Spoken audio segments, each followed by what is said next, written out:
अभिवादन स्वीकार करें। मैं उदय पठानिया। प्रदेश में रोजगार के मुद्दे पर ऐसी आग लगी हुई है कि इसको बुझाने वाला कोई नहीं, और ऐसा लगता है कि जो हमारे सियासत से जुड़े हुए लोग हैं, हुक्मरान है, हमारे अफसरों का जो कबीला है, वो उस आग को सेंक रहा है। और असल में इसमें जो हमारा यूथ है, इसके सपने जो है वो जलकर खाक हो रहे हैं। और जिस तरह से देखा जाए तो आलम ये हो चुका है कि अब तो दुनिया हम मीडिया वालों पे भी भरोसा नहीं करती है, क्योंकि इन्हें लगता है कि हम लोग इनकी आवाज़ नहीं उठाते। और शायद जब बहुमत एक तरफ हो, लोकतंत्र है, तो सवाल हम लोगों के लिए भी ये बन जाता है कि आखिर उन मुद्दों पे हम लोगों की चुप्पी क्यों।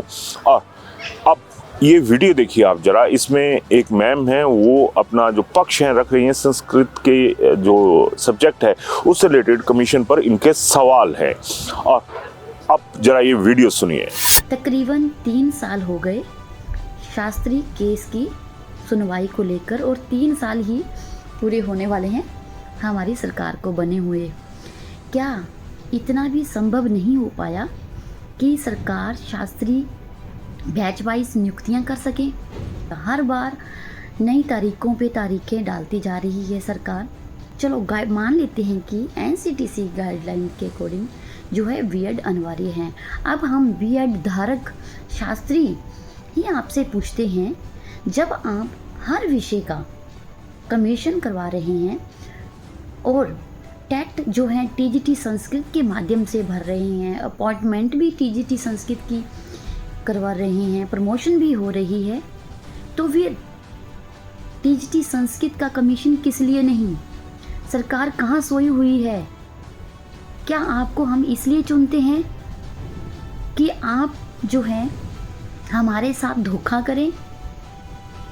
कितने ऐसे लोग हैं जिनकी जो उम्र है 45 साल से ऊपर होने को जा रही है? क्या चाहती है सरकार हमसे? आखिर क्या गलती है हमारी कि हमने शास्त्री की हुई थी, बीएड भी की है, फिर क्यों बैच वाइज रिजल्ट आप लोग नहीं निकाल रहे हैं? केस को क्यों लटका के रखा हुआ है? क्या चाहती है सरकार कि हम भी जन सैलाब करें और मोर्चे लगाएं? सरकार से मेरी हाथ जोड़कर प्रार्थना है, कृपया हम सभी शास्त्री टीजीटी संस्कृत वालों की। देख लिया आपने कितने सवाल उठाए इन्होंने। और इसके साथ ही ये भी कहूँ कि कई तरह की जो एक तो कह सकते हैं ना कि सवालों का जखीरा सरकार के सामने रख दिया है, लेकिन देखता कौन है, समझता कौन है? कोई भी नहीं। और शायद यही वजह है कि आज यूथ की जो फ्रस्ट्रेशन है वो संस्कृत के मुद्दे पर ही नहीं है, जो बकाया सब्जेक्ट्स हैं उन मुद्दों पर भी ये तमाम लोग दहके हुए हैं। और आप लोगों को क्या चाहिए इनसे? पिछली बीजेपी की सरकार को भी आत्म अवलोकन करना चाहिए कि इन्हीं लोगों की वजह से आप लोगों के ऊपर सत्ता से बाहर जाने का जो दुर्भाग्य था ना, वो आप लोगों को हासिल हुआ था। और अब कांग्रेस जो सत्ता में बैठी है उसके सामने भी एक सवाल है कि आपने इन्हीं बेरोजगारों के लिए 58 साल की नौकरी, ये करेंगे वो करेंगे, क्या किया आप लोगों ने? और आप मीडिया मैनेज कर सकते होंगे, बाकी चीज़ें कर सकते होंगे, लेकिन पब्लिक के इश्यूज़ को जो पब्लिक के बीच में उठ रहे हैं उन्हें कैसे मैनेज करोगे?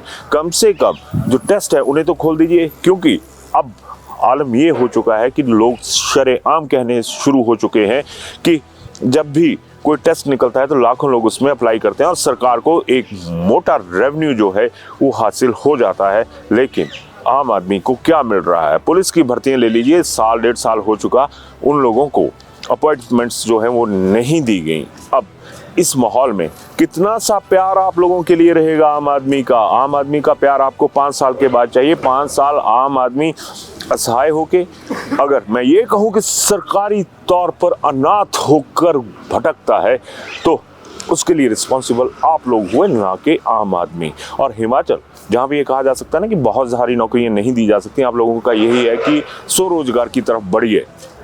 तो स्वरोजगार के कांग्रेस से सवाल रहेगा, सत्ता में बैठे हैं 3 सालों में कितने से दरवाजे आपने स्वरोजगार के खोल दिए? कितने से लोगों को वित्तीय जो मदद है वो मुहैया करवाई है? हम आम लोग हैं, हम लोग सत्ता मुहैया करवा देते हैं और ये सत्ता हमें सताती है। चाहे वो आप लोग हों, कांग्रेस के लोग हों, चाहे वो बीजेपी के लोग हों, हम लोगों के हिस्से में सिवाय जो अपने आप को सताने का मौका है ना, उसके अलावा कुछ नहीं मिलता। अपनी राय जरूर दीजिएगा, लेकिन सारगर्भित शब्दों में। धन्यवाद।